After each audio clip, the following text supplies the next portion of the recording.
Hey everybody, before you watch this episode, just a little disclaimer. I was stupid and I booked the wrong day at the YouTube space, so we weren't able to film in the studios. So I had to improvise and we filmed in my house. So the next two episodes are gonna have the same quality of how we used to film the episodes back in like 2016. Relatively poor echoey audio quality and very visible black backdrop. But I did not want to not upload a video this week, so I had to give you something. I mean, these Geography Now videos are mostly just about the information, right?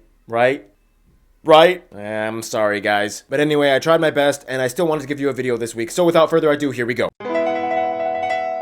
It's time to learn geography. No! Want to hear a Micronesia joke? No! Too bad. Imagine a dog named Ray on a dinner date. When the bill came, he had to use his pawn pay, but then was chook and surprised because Ray was broke. Yep. Alright, that's 4 strikes. You know the drill.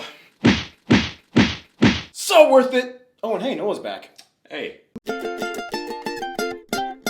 For the record, in this episode, I'm just going to refer to the country as Micronesia because the official title is too long, the Federated States of Micronesia. You get what I'm saying. Anyway, I love Pacific Island nations because they probably get the least amount of coverage in terms of global awareness, which means Geography Now gets to be a platform for the obscure. Plus, you know, it kind of adds to the Oceania playlist. First of all, the country lies in the sub-region of the Pacific Ocean known as Micronesia, which is obviously where the country gets its name from, which also includes the states of Palau, Nauru, parts of Kiribati, and the US territories of Guam and the Northern Mariana Islands and Wake Island. The country is made up of 607 islands, sometimes collectively referred to as the Caroline Islands. These take up over 1 million square miles of oceanic territory in their exclusive economic zone. However, in land surface area, they only make up about 217 square miles. All the islands are divided into 4 states made up of island clusters. They are Yap, Chuuk, Pohnpei, not Pohnpei, Pohnpei. Oh, and don't forget this little straggler, Kapingamarangi, belongs to it. And finally, Little Kosrae, which is really only like one little island with a few small islets off its coast. It's the only state with no atolls. The capital, Palikir, is located on Pohnpei, the largest, highest, and most populous island in the entire nation. However, the largest city in itself is actually Ueno on the Chuuk Atoll. The country has 4 international airports, one for each of the states, the busiest ones being Pohnpei and Chuuk, whereas one domestic airport lies on Ulithi. There are also small airfields and airstrips located on various islands across the country for shipping and deliveries. Today, they do kind of have a small dispute with Spain over that little straggler guy, Kapingamarangi. Apparently, when the Spanish sold off their islands to the Germans, this little guy kind of wasn't part of the deal. Eventually, just kind of de facto landed in Micronesia's claim. Otherwise, most of the urban centers are located on the large mountainous islands, 3 of which, Pohnpei, Chuuk, and Yap, host shipping harbors. If you look close to Chuuk's harbor, they kind of have a ship that failed. Anyway, just like we talked about in the Marshall Islands episode, Micronesia is also a compact of free association agreement state with the United States. Yada yada yada, you've heard it before. No, I haven't.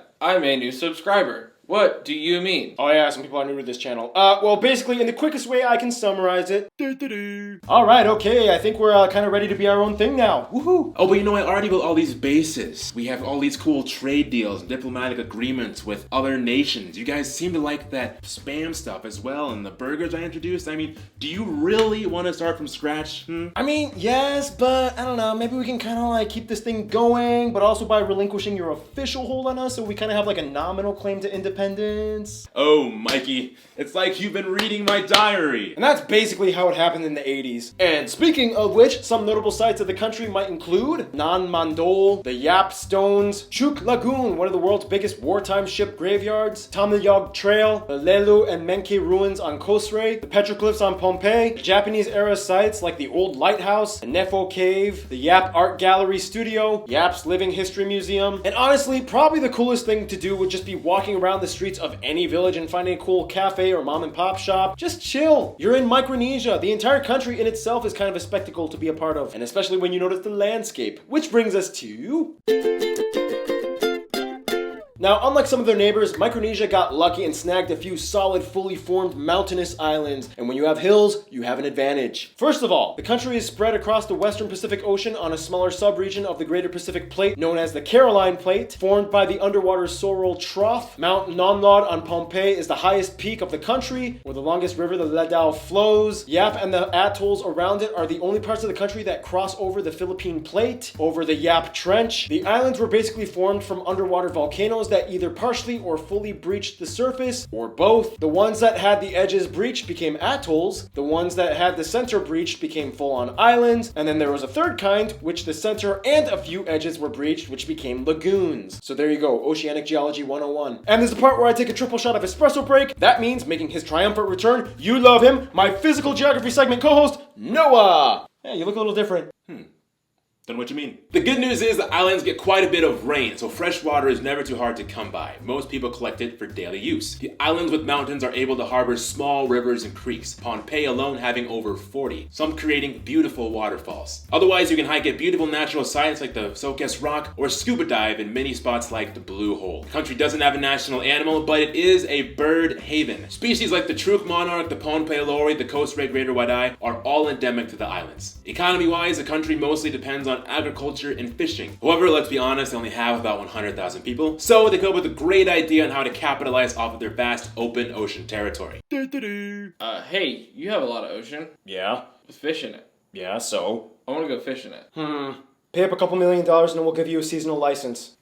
And that's how they subsidize a part of their GDP. Food-wise, you get the typical island staples, taru, breadfruit, bananas, and of course, pretty much any kind of fish they can catch will be on the menu. Don't be surprised to find betel nuts everywhere, a sort of chewing tobacco substitute that people on all islands use. Sakao is a popular drink, especially on Pohnpei. It has relaxing effects that is made from squeezing the roots of the pepper shrub in the inner bark of a hibiscus tree. Kind of like the kava drink we talked about in the Fiji episode. It's a great social drink the locals enjoy at casual get-togethers. And that brings us to...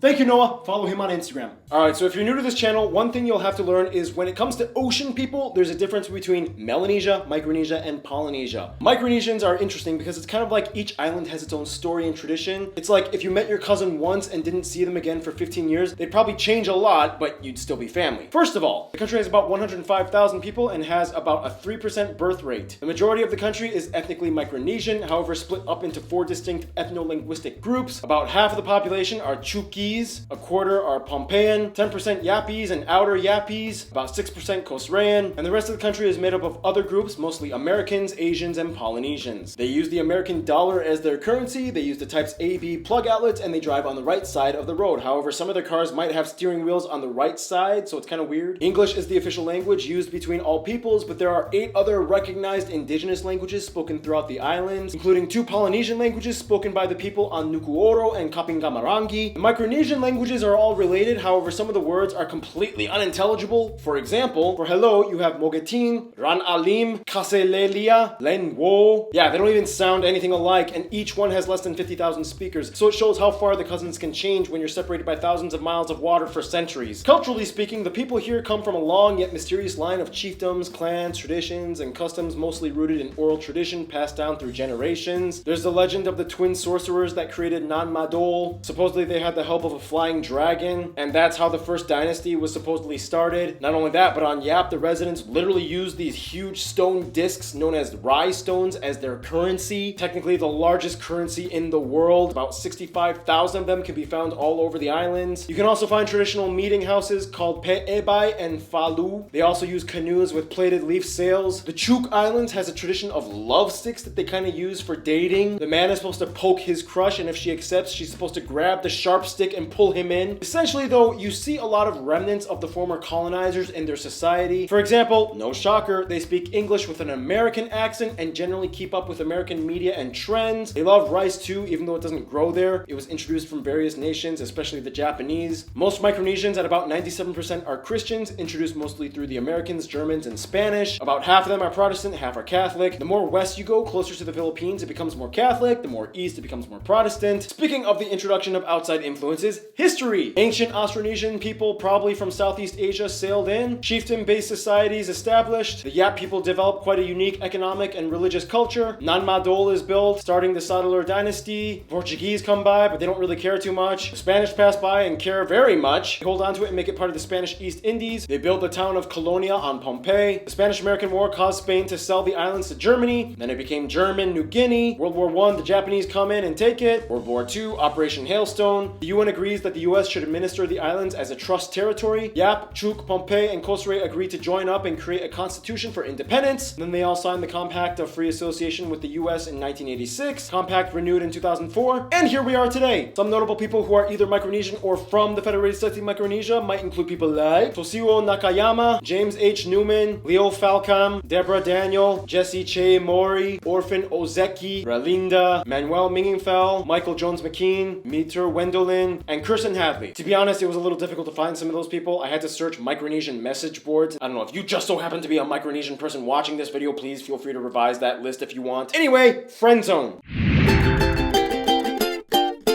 Since independence in the 80s, Micronesia has built up a lot of international ties. They have ties to over 80 countries and 4 permanent embassies in China, Fiji, Japan, and the US. For one, China and India have both kind of competed to see who can cozy up to the islands more. China has built things like a gymnasium, they donated police cars, and built the giant clam farm on Kosrae. India has given them farming machinery and offers scholarship grants. Of course, the USA is the biggest trade partner and supporter of overall infrastructure and development. As part of the Compact Association, Micronesians have access to US services like postal and communications. They can move about freely, working and living in each other's countries. Micronesians are even allowed to serve in the US military. However, they don't share the same benefits as US citizen military personnel. Micronesia is part of the Nauru Agreement, a union of 8 signatories in Oceania that control nearly a third of the world's tuna supply. They regulate fishing laws and manage business together. Of these nations, of course, their closest friends would probably be their Micronesian siblings, the Marshall Islands and Palau. These two are also Compact Association Agreement members with the US. Out of these two, though, Micronesia might be a little bit closer to Palau. They have a little closer history. Those Yap stones were actually mined and transported from Palau. They love each other's music, and whenever they get the chance to see each other, it's like family reunion all over again. But the Marshall Islands are invited too. In conclusion, the Federated States of Micronesia are kind of like the 4 musketeer cousins that hadn't seen each other in a long time. They could barely speak to each other, but somehow they came together in 1986 and showed the world that an island culture can thrive well into the new era. Stay tuned! Moldova is coming up next.